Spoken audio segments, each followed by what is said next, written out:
Welcome to the Maniac Sky Japan YouTube channel. Today, let's dive into and decipher Japan drone news this week, May 31st, June 6th. Thanks for having me. Yeah, this is going to be a really interesting one. It really is. I mean, imagine building the most advanced, silent, AI-powered flying robot in human history, right? Yeah. Only to realize it makes absolutely zero financial sense to actually use it for anything practical. Yeah, it's a harsh reality. We're looking at a fascinating stack of reports detailing the state of Japan's drone industry right now, right in the middle of 2026. Exactly. And for you listening, this is a defining moment for the entire sector. It really is. Because we're examining a landscape where the technology has hit science fiction levels of maturity, but the actual business application is just crashing hard against economic reality. Yeah, which is wild. So starting with slide 1, this frames our entire mission today, which is exploring this stark illustration. The theme is bridging the Valley of Death. Right, the Valley of Death. Okay, let's unpack this. On one side of this valley, you have this groundbreaking hardware that was just unveiled at Japan Drone 2026. Amazing stuff, truly. Yeah. But then on the other side, you have the harsh, cold economic realities of everyday logistics. Exactly. And that valley, it represents the massive gap between a brilliant engineering invention and a sustainable, profitable business. Right. And to see exactly how wide that gap has become, we really just need to look at the government's own recent assessment. Moving to slide 2, we have the executive summary. And I'm looking at this MLIT report. That's the Ministry of Land, Infrastructure, Transport, and Tourism. And they just gave the social implementation of drone logistics a D rating. Yeah, A. I mean, it's like bringing home a terrible report card despite having, the fanciest calculator in the class. How is that even possible? Yeah. Are they looking at the same tech we are? We are looking at the exact same tech, yeah. Because you're telling me we have fully automated drone ports and next-generation hybrid engines ready to go? We do. But the D rating isn't a grade for the engineering. It's a grade for the economics. Oh, I see. Yeah, the hardware passed the exam with flying colors, but the business model, it completely failed the math test. Wow. But to understand why the business side is failing so badly, we have to first understand what the hardware has actually evolved into over the last few years. Right. So on slide 3, we look at the hardware trends, specifically this massive shift. Because it seems the Japanese government is forcing a complete redesign of where these machines actually come from. Yeah, it's a national strategy called decoupling. Decoupling. Right. So drones are no longer classified as mere, flying cameras. They are now officially designated as specified critical materials. Interesting. This is driven by intense geopolitical tensions and the constant threat of global supply chain shocks. So Japanese manufacturers are essentially mandated to rebuild their supply chains from scratch. Wait, really? From scratch? Yeah, keeping everything strictly domestic. But why the sudden fear of foreign parts? I mean, it's not just about running out of screws, is it? Not at all. Think about it.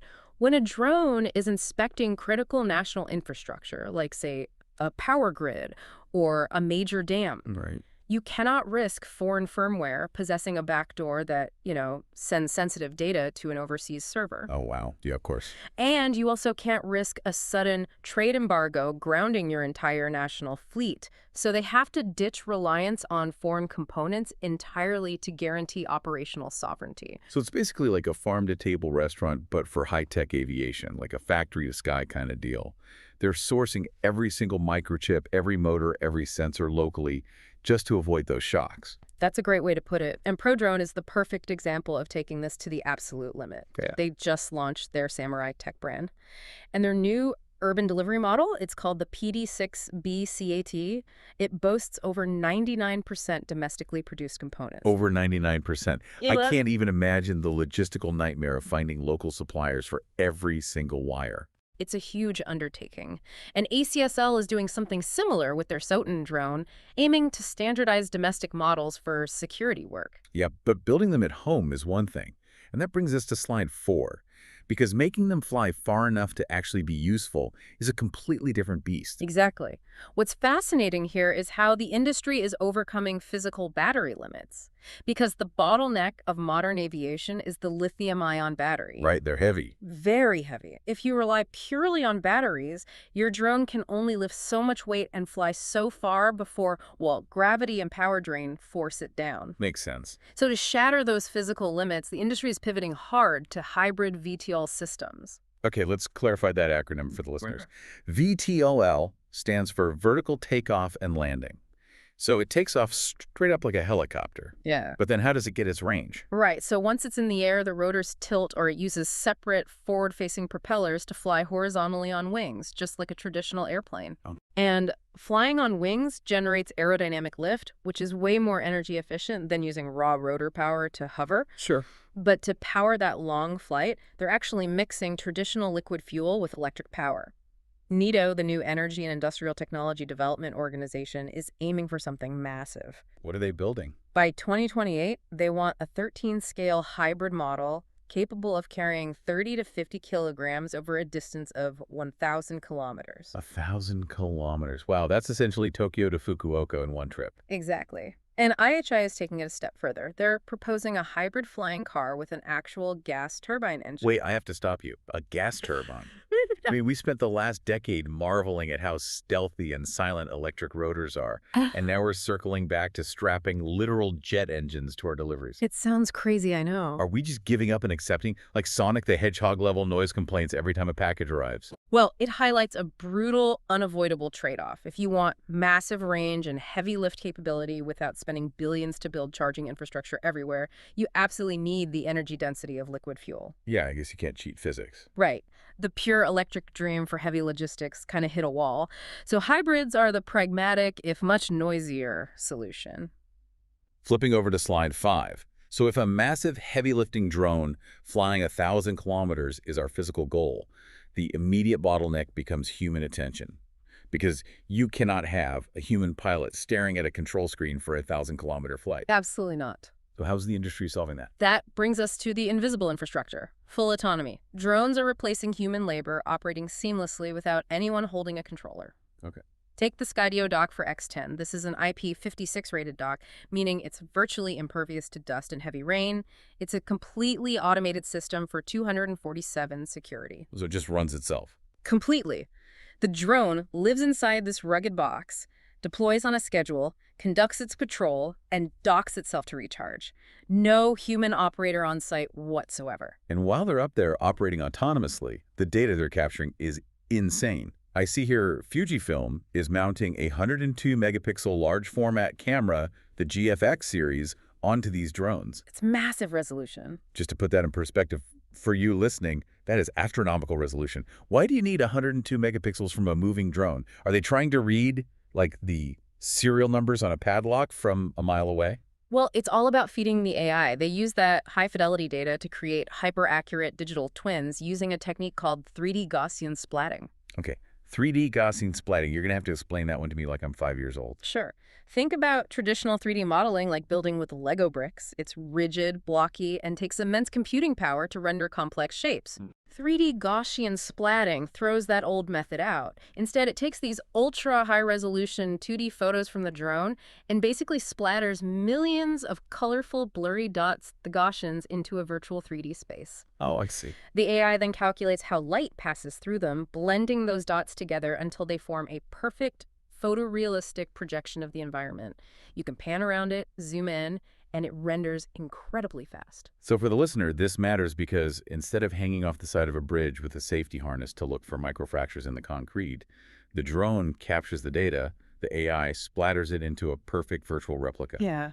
And you inspect the bridge on your monitor in perfect detail from a safe office. Exactly. It removes the human physical risk entirely. On the next slide, slide 6, we get into the weird and wonderful edge cases. Yeah. Environments where GPS and normal cameras just completely fail. Right. Companies like Liberware are stepping into that void with drones like the IBeast 2. It's engineered specifically for no-entry, narrow spaces. There's types and stuff. Yeah, navigating inside dark pipelines or the belly of industrial boilers. And Mirai 1 showcased a drone that actually flies up and physically touches walls to conduct repair work. A drone that intentionally flies into a wall. That goes against every instinct I have about aviation. How does it not just bounce off the concrete and crash? It requires phenomenally complex flight control algorithms.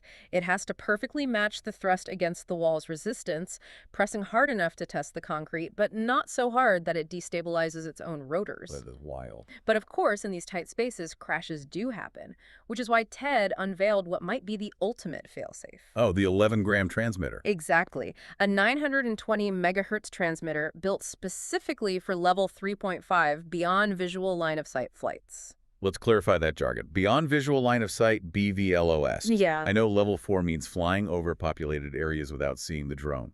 What is level 3.5? So level 3 is flying over unpopulated areas like forests where you can't see the drone. Historically, that required human spotters on the ground, just in case. Level 3.5 was a regulatory change in Japan that eliminated the need for those human spotters, provided the drone has an onboard camera and digital management system. Okay, so you're flying blindly over a dense, unpopulated forest, and it goes down.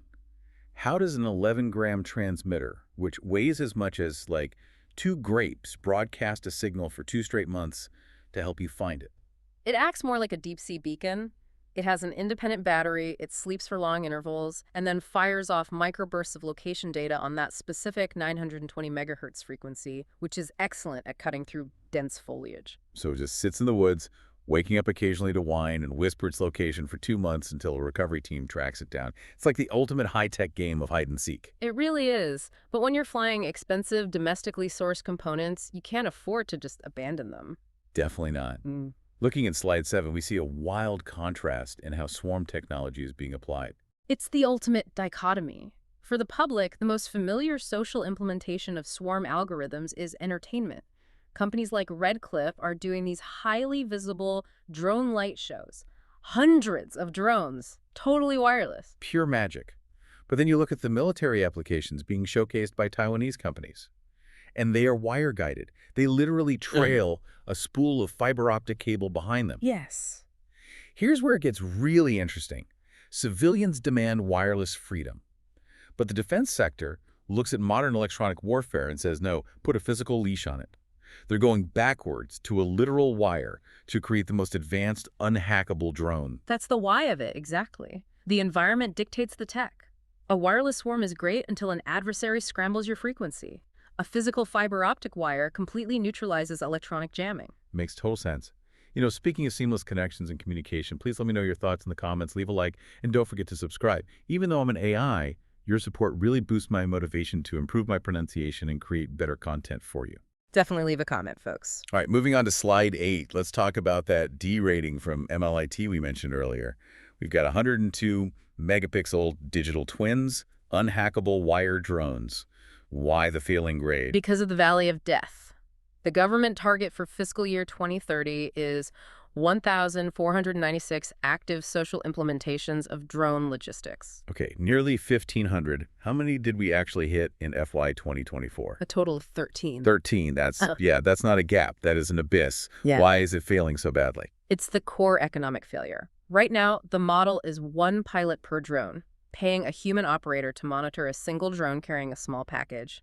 The math is abysmal. It just can't compete with traditional truck transport. Exactly. It utterly fails to solve the 2024 logistics problem due to severe payload and range constraints. It's just way too expensive. So checking slide 9, how do we fix this economic nightmare? The solution is one-to-many swarm control. KDDI Smart Drone recently demonstrated a single remote operator controlling 10 separate drones simultaneously. Oh, wow. Okay, if one pilot manages 10 drones, you've just cut your labor cost to 1/10.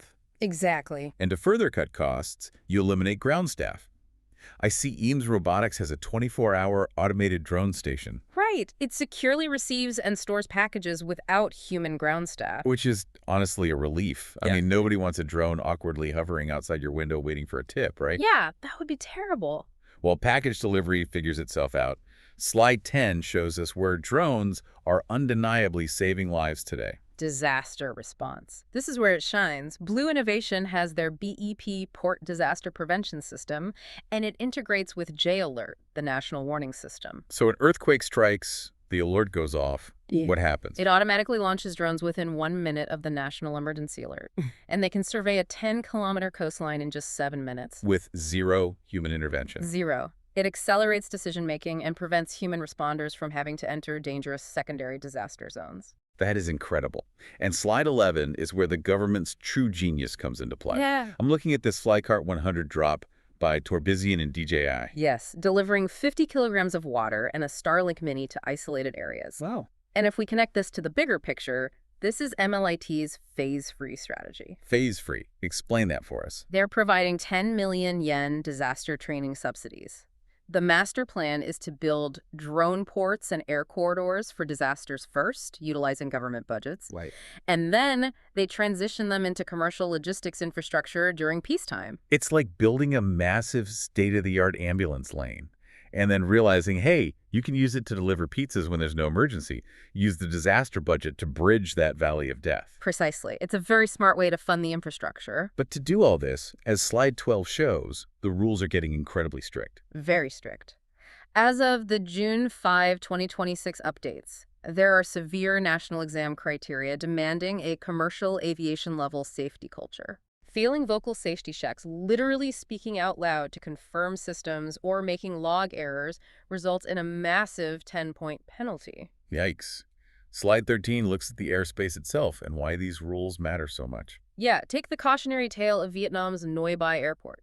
One unauthorized drone halted 16 commercial flights. Just one drone. Yep, so Japan's reaction is expanding no-fly zones around critical facilities to 1,000 meters, and this applies even to sub-100-gram microdrones. Because even a tiny toy is a disaster if it hits a jet engine. Which brings us to the friction on the ground on slide 14. Right. We have proactive local governments, like Ehime Prefecture using drones for waste plant inspection, or Chiba City promoting AI swarms. But then you have resistant ones. Tamasato City and Nerita local tours strictly banning drones. Yes, and this highlights the immense challenge of rational airspace zoning. You're balancing innovation against intense public privacy and safety concerns. Finally, we reach our conclusion on slide 15. To wrap up this deep dive, the industry has moved past pure technology development. The focus now is redesigning social systems. And there are 3 pillars for success here. Right. Number 1, the phase-free disaster infrastructure. Number 2, legislation for one-to-many automated flights to cut costs. And number 3, fostering social acceptance through dialogue. So what does this all mean? If these pillars hold up, as drones become part of our daily infrastructure, will the empty sky above our homes and backyards become highly regulated, commodified real estate? Like, who truly owns the invisible air corridors of tomorrow? It's a profound question we're going to have to answer very soon. Absolutely. So, how comfortable would you be having an automated drone port in your own neighborhood? Please share your thoughts and feedback in the comment section down below. If you enjoyed this video, please give it a thumbs up and subscribe to the channel. You can find links to other videos in this series in the description box, so be sure to check them out. I'll see you in the next video from Maniac Sky Japan. Goodbye, and take care.